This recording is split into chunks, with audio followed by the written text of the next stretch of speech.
My name is Jake Harper, and I grew up in the mountains of Montana. I've spent most of my life camping, hiking, and hunting in the wilderness. Ghost stories, monsters, and legends never meant much to me. Every strange sound had a logical explanation, or so I believed. Everything changed during one weekend in Blackwood Forest. People around town avoided that place after sunset.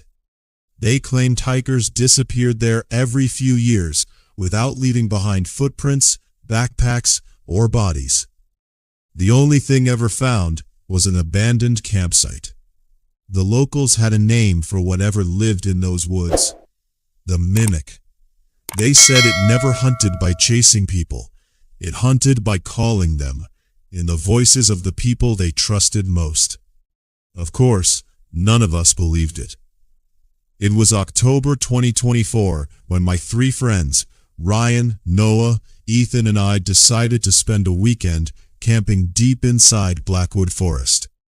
As we reached the old ranger station near the entrance, an elderly ranger stepped onto the road and raised his hand.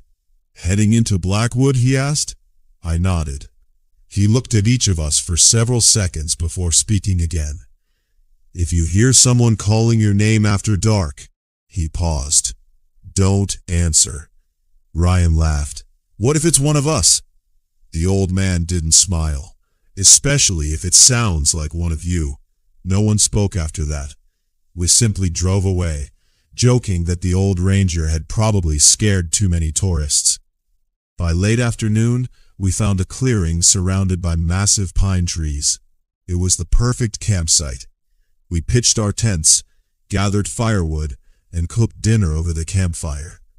As the sun disappeared behind the trees, something strange happened. The forest became completely silent. No birds, no insects, no wind, nothing. It felt as if every living creature had suddenly vanished. "I don't like this," Noah whispered. Ryan shrugged. "It's just a forest." But even he sounded less confident than before. Don't know what woke me. Maybe it was instinct. Maybe it was the silence. Then I heard it. "Jake." It was Ryan's voice, soft, calm, coming from outside my tent. "Jake, come here." Half asleep, I unzipped the tent and stepped outside. The campfire had almost burned out. Ryan was asleep in his sleeping bag. I stared at him. Then I heard the voice again. "Jake." This time, it came from deep inside the forest. Exactly the same voice. Exactly the same tone. "Jake, I need your help." My heartbeat quickened. Someone, or something, was perfectly copying Ryan. Without thinking, I took a few steps toward the trees. A hand suddenly grabbed my shoulder. I spun around. Ryan stood behind me, breathing heavily. "What are you doing?" he asked. I thought, "You called me." Ryan slowly shook his head. "I've been asleep." Before I could answer, the voice came again. Only this time, it sounded frightened. "Jake, don't trust him." Ryan's face turned white. Every word, every breath, every tiny detail. But Ryan was standing beside me. We both turned toward the dark forest. Between the trees stood a tall black figure. It didn't move. It simply watched us. Then it smiled and laughed. Ryan's laugh. Perfectly. My blood ran cold. "Run," Ryan whispered. We sprinted back toward the campsite. Noah was standing beside the fire. His face was pale. "Where's Ethan?" I asked. Noah frowned. "What do you mean? He followed you 5 minutes ago." Ryan and I looked at each other. Neither of us had seen Ethan. Then a scream echoed through the forest. "Jake! Ethan!" I shouted. "Help me!"